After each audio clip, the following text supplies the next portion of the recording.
Kamala's opponent promised a lot of things last time to the black community that he did not deliver on. And we got to make sure we help black men understand that. So that's why I'm here, to make sure I help black men understand. First, get out and vote, and then vote for the next president of the United States, Kamala Harris.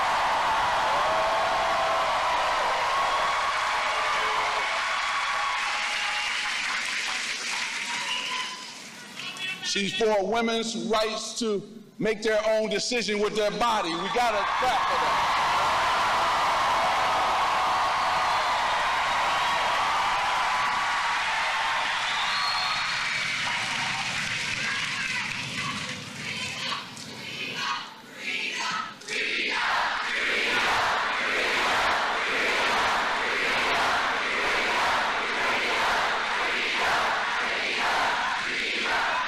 Now, I'm about to bring her out because you came to hear her. You had some great speakers here. I see the UAW president. I was really blown away because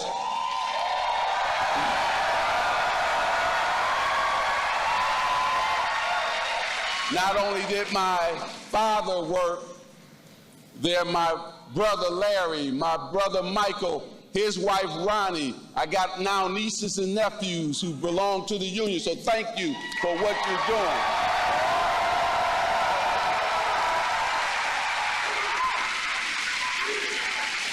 She's always been for labor and union. Kamala Harris has always been for labor and union. And that's never going to change. Now, this is the year for women. We just, hold on. We just saw what Mexico did. Elected its first woman president ever.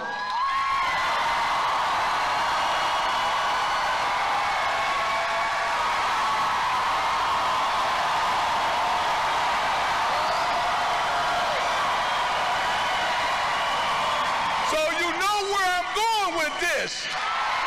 Let's make sure we, here in the United States, elect our first woman president in Kamala Harris.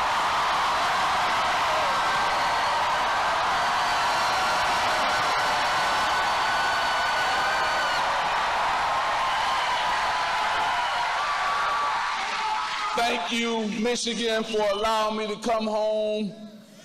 I always love coming home. But the main thing here is we gotta do a lot of work before November the 5th to elect Kamala Harris as our next president of the United States. So please, we're gonna be motivated when you leave here, but let's go to work. When we fight, when we vote, God bless you. Thank you.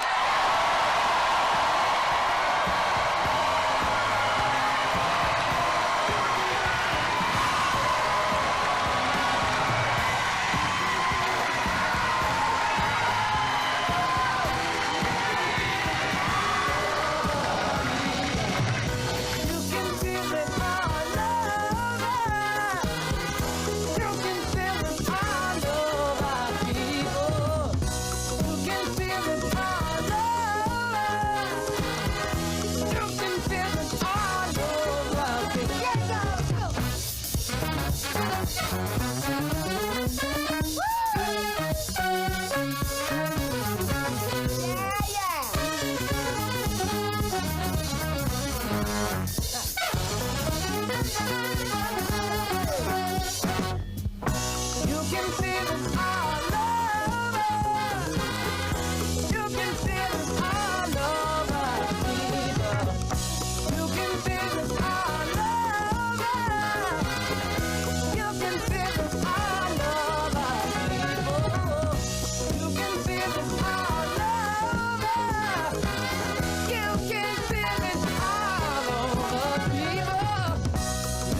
I'll be honest, I cannot relate to Donald Trump. He was born a millionaire, never had to work a hard day in his life. Trump's plan for the economy would raise my costs and my taxes while giving tax breaks to his billionaire friends. Kamala Harris knows that the middle class built this country. Her #1 economic priority as president would be to lower costs and make sure all Americans have fair wages, benefits, a retirement plan. Kamala Harris is looking out for us. I've got a sweeter song than the birds in the trees. Well, I guess you say what can make me feel this way, my girl,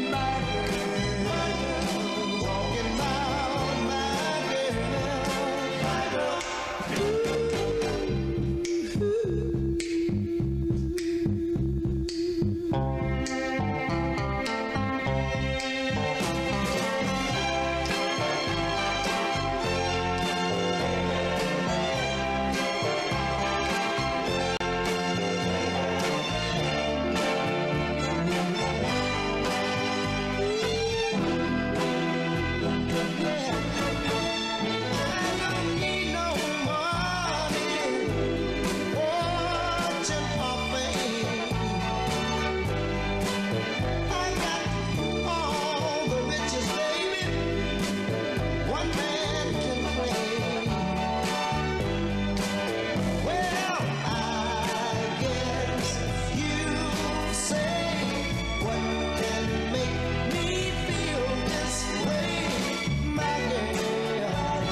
Please welcome President of UAW Local 651, Eric Price.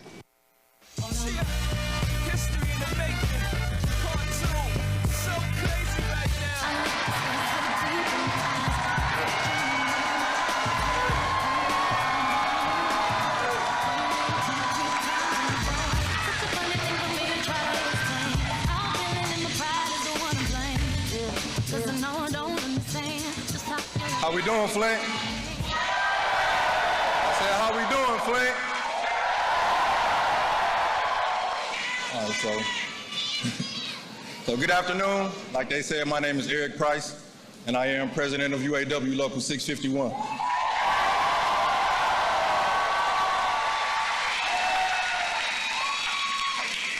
So like most of you in this room today, I was also born and raised here in Flint. And I'm a graduate of Flint Northwestern, class of 2003.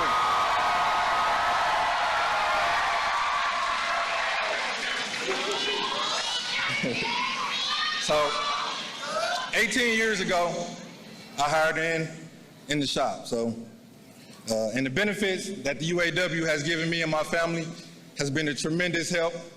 And it's been a wonderful blessing for me and my wife, Tashara, to raise me and my two kids, Eric Jr. and Skylar Price.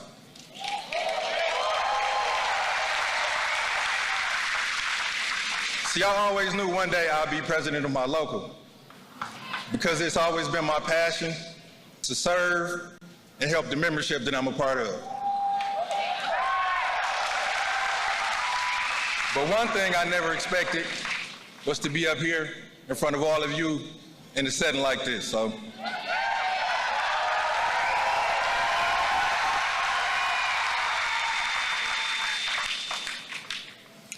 as we all know, the stakes are high. This election, I'll do anything to help push Kamala over the top.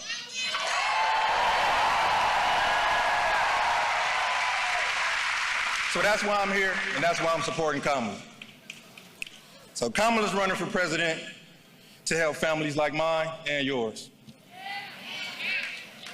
I'm supporting her because she'll bring taxes down and cut costs for she'll bring costs down and cut taxes for the middle class.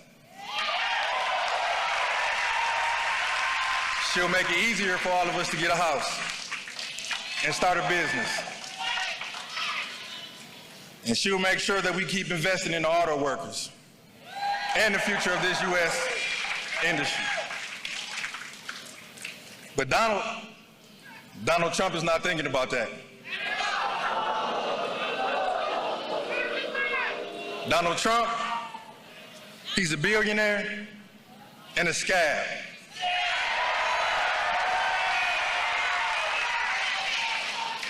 He's running on an extreme Project 2025 agenda to give himself,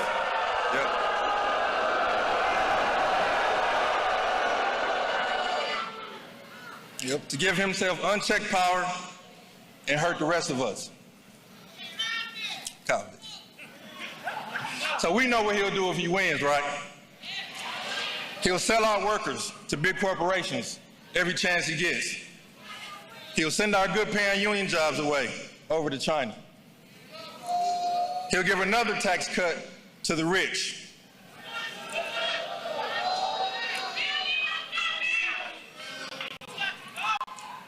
So for the next 31 days, I'm fighting for a new way forward.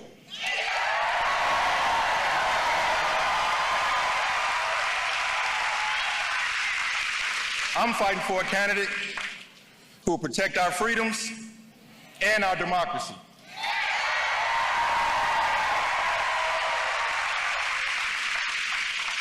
So with that, ladies and gentlemen, it is my great honor to introduce to you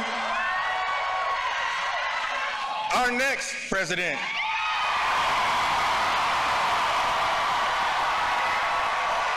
Kamala Harris.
always good to be back in Michigan. Thank you all so very much.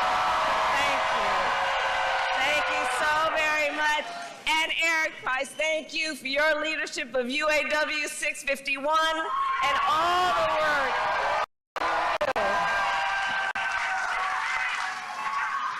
And I want to thank all the leaders who are here. This is, we got thousands of leaders who are here, and I thank you. Including all our friends in labor, Sean Fain, April Barrett, all of the incredible elected leaders, starting with the Governor Whitmer, who is amazing.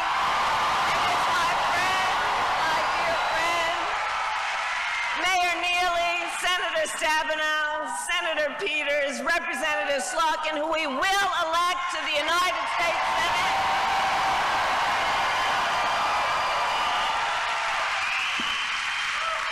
And did you all see Magic Johnson? Remember his number? 32. Today we got 32 days until the election.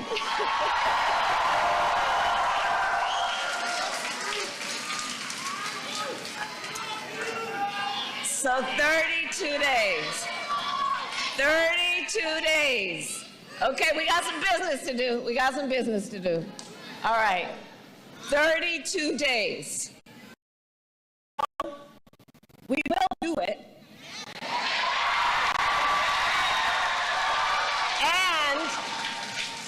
And this is going to be a very tight race until the very end. This is going to be a very tight race until the very end. We are the underdog, and we know we have some hard work ahead. But here's the thing about us. We like hard work. We like hard work. Hard work is good work. Hard work is good work. And with your help in November, we will win. We will win. We are not playing around.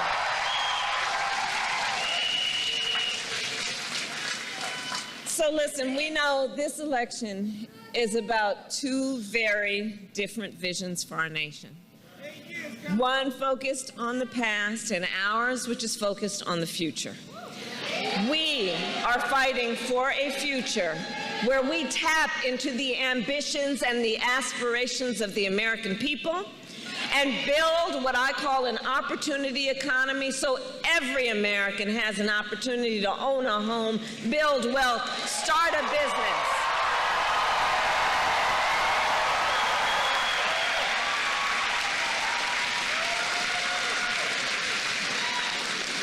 And I'm going to speak about do we have small business owners in the house right here? Right? Okay, so on the economy, I'm just going to spend a minute on small businesses. Because let me tell you, so growing up, our mother often worked very long hours. And so my sister Maya and I, we would go over to Miss Shelton's house. Miss Shelton was from Louisiana, and we called her our second mother. And Miss Shelton was a small business owner. And so from being a child, I know who our small business owners are. They are community leaders, civic leaders. They mentor. They hire locally. They build up the community. They are part of the fabric of the community.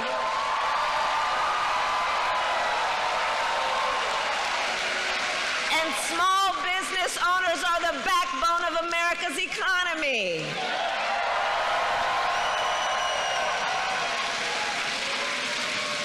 So, in my plan to build an opportunity economy, one of the things I will do is raise the startup deduction from $5,000 to $50,000 to help entrepreneurs start their small business.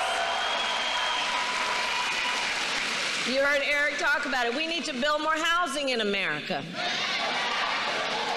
You know, my mother saved up for years to buy our first home. I was a teenager by the time she saved up enough to do that. And right now we know there's a serious housing shortage in our country, and it is part of what is driving up costs.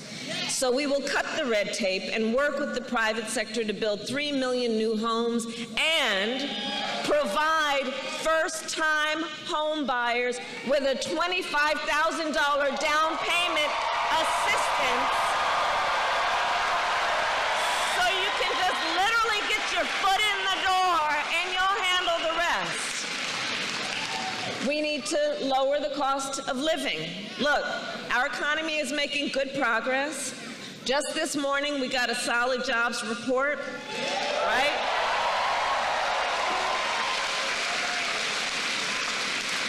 Over 250,000 jobs created last month. Unemployment fell. And just a few weeks ago, the Federal Reserve cut interest rates, which helps.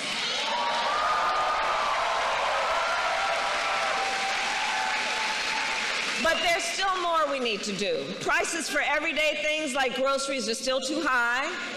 You know it and I know it. And I have a plan on lowering costs on everything from health care to groceries, including taking on corporate price gouging.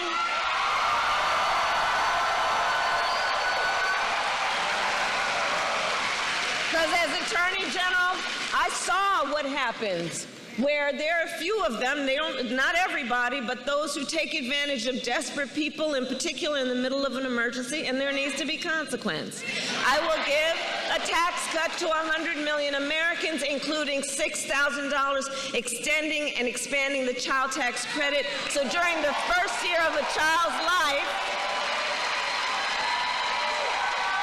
young parents have the support they need to be able to buy a car seat, to buy a crib, to take care of their child during that first year of their life, knowing it's about setting them on a path to do everything they have a natural desire to do.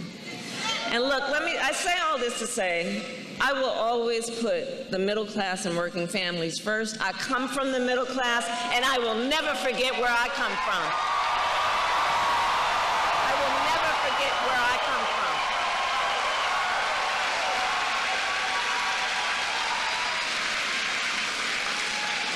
And we know we cannot have a strong middle class without American manufacturing. So over the last 3.5 years, we have brought manufacturing back to America, creating 730,000 manufacturing jobs. We announced the opening of more than 20 new auto plants in the United States. And we did it by investing in American industry and American workers.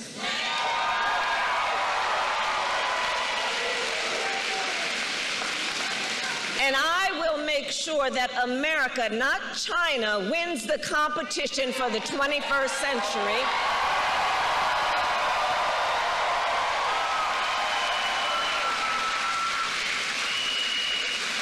Which is why, under my plan, we will invest in the industries that built America, like steel, iron, and the great American auto industry. I see you, Sean.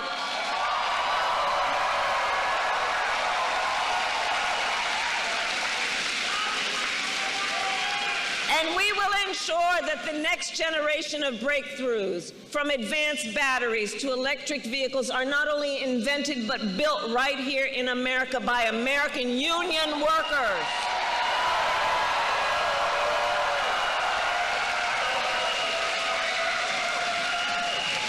And Michigan, let us be clear, contrary to what my opponent is suggesting, I will never tell you what kind of car you have to drive.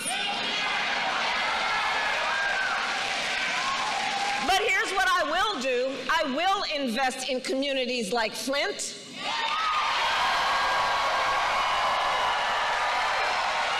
Flint, which helped build the auto industry and the UAW.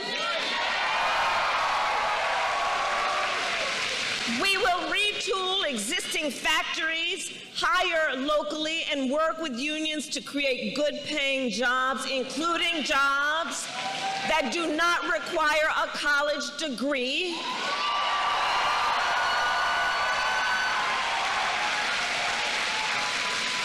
Because we understand And a college degree is not the only measure of whether a worker has skills and experience to get the job done.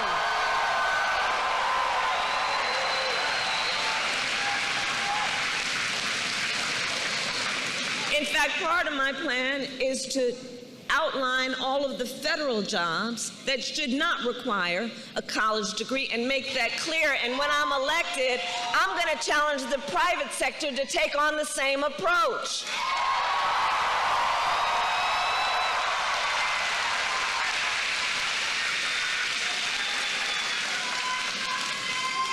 And then there's Donald Trump.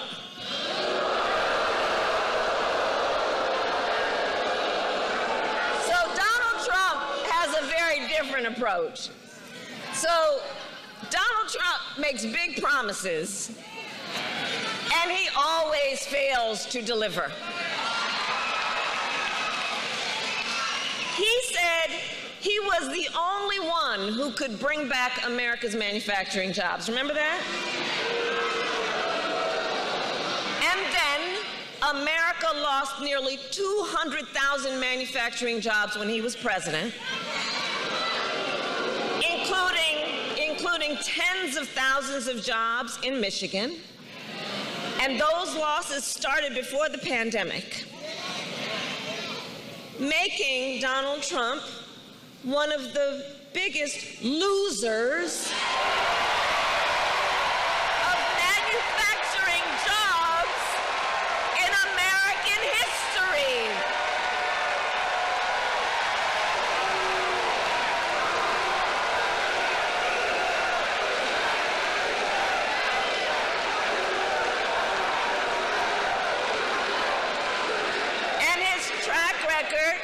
For the auto industry was a disaster. He promised workers in Warren that the auto industry would, I'll quote, not lose one plant during his presidency. And then American automakers announced the closure of 6 auto plants when he was president. We need a medic over here.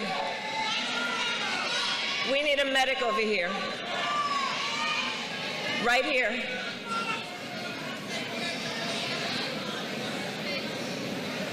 Okay, can everyone part so the medic can come through, please? Let's let the medic through.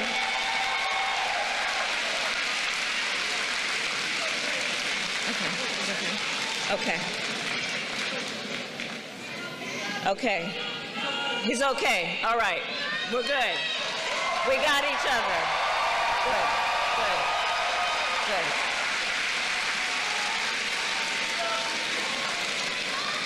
So, remembering again what Donald Trump talked about versus what he did, then American automakers announced the closure of 6 plants when he was president, including General Motors in Warren and Stellantis in Detroit. Thousands of Michigan auto workers lost their jobs. And when it came to building the cars of the future, Donald Trump sat on the sidelines and let China dominate. And then he talks down to American workers, saying we can't compete with Chinese workers.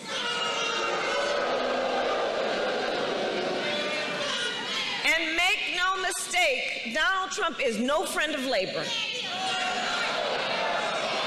He encouraged automakers to move their plants out of Michigan so they could pay their workers less. And when the UAW went on strike to demand higher wages that they deserved, Donald Trump went to a non-union shop, don't forget. And he attacked the UAW.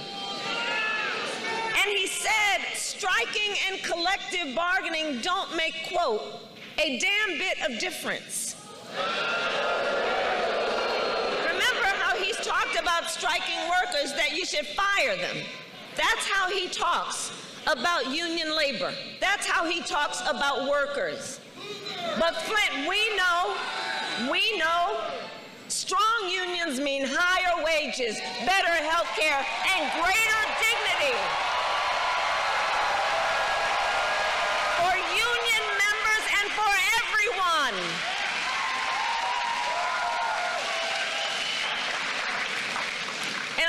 of all of that, Donald Trump signed a $2 trillion tax cut that mostly went to the wealthy and big corporations, not to working people. And now he is making the same empty promises to the people of Michigan that he did before. But we will not be fooled. We will not be gaslighted. Donald Trump's track record is a disaster for working people.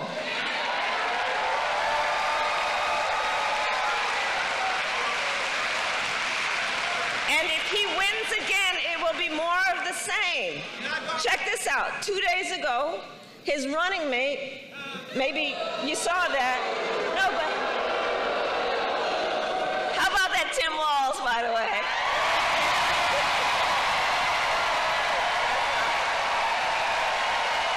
That's right. So 2 days ago, Donald Trump's running mate suggested that if Trump wins, he might let the Grand River Assembly plant in Lansing close down. The same plant that our administration helped save earlier this year, along with 650 union jobs.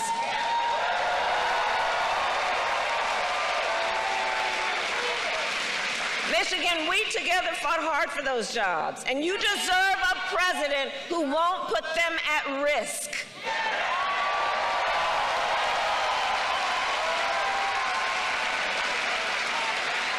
And for anybody watching, you know, if you want to learn more about Donald Trump's plans, just Google Project 2025. It is a detailed and dangerous blueprint for what he will do if he is elected president. Donald Trump will give billionaires and corporations massive tax cuts, attack unions, cut Social Security and Medicare, and impose a Trump sales tax, a 20% tax on everyday basic necessities, which will cost the average family nearly $4,000 a year. And on top of all this, Donald Trump intends to end the Affordable Care Act. He tried to repeal it time and time again when he was president, and still has no plan to replace it. You watched the debate. You watched the debate. You saw that.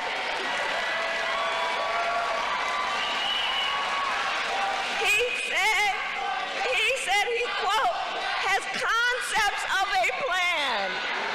Concepts. No, you know, I have said that I do believe he is an unserious man. And the consequences of him being president again are absolutely critically serious. Because think about it, even on health care, he has a concept of a plan, so he's going to threaten the health insurance of 45 million people in our country based on a concept? To take us back, you remember that, when insurance companies could deny people with pre-existing conditions? Remember what that was like? Well, Michigan, we are not going back. We are not going back. We're not going back. We are not going back. No. We are not going back. No. Because we will move forward. Ours is a fight for the future.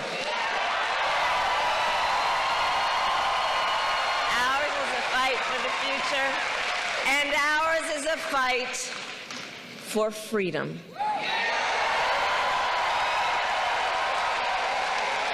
Like the fundamental freedom of a woman to make decisions about her own body and not have her government tell her what to do.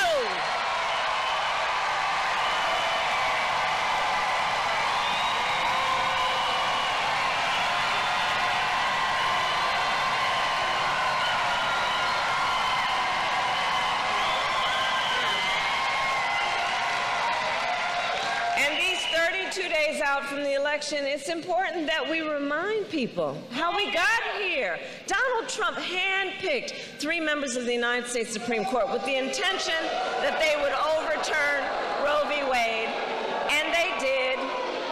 And now more than 1 in 3 women in America lives in a state with a Trump abortion ban. Many with no exceptions, even for rape and incest, which is immoral. And when Congress passes a bill to restore reproductive freedom,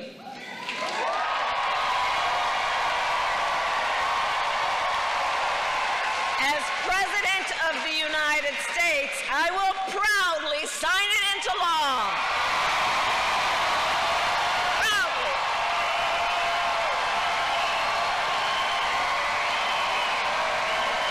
And here's what I want to say.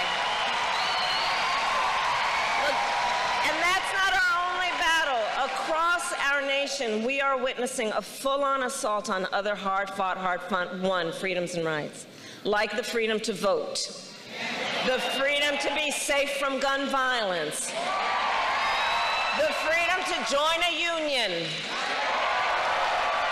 the freedom to love who you love openly and with pride, and the freedom to breathe clean air and drink clean water. Flint,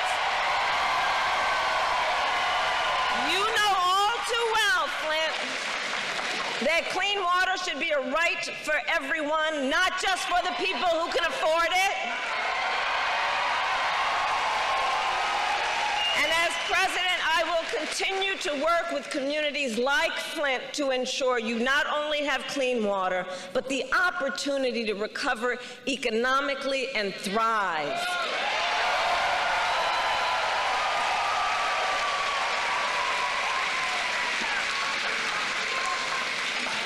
So Michigan, it all comes down to this. We are all here together because we know what is at stake, and we love our country. We love country. We love our country.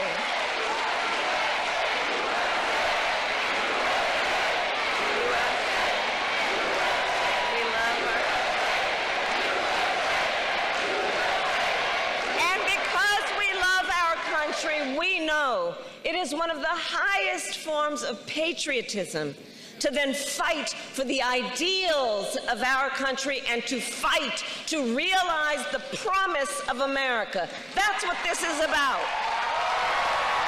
That's what this is about.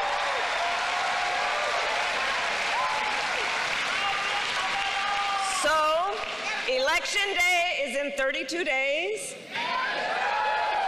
And already nearly 2 million ballots are in the hands of Michigan voters alone.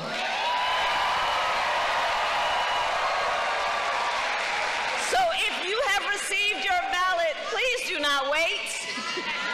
Fill it out and return it today. Early voting starts statewide on October 26th. And now is the time to make your plan to vote. Because, folks, the election is here. The election is here.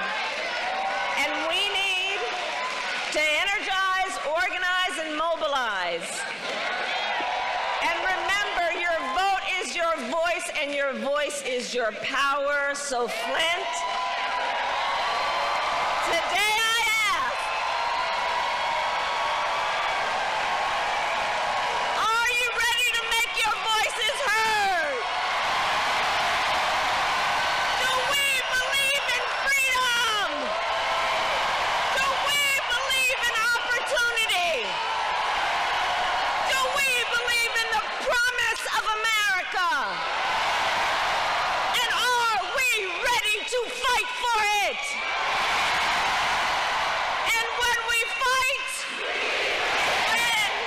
Bless you, and God bless the United States of America.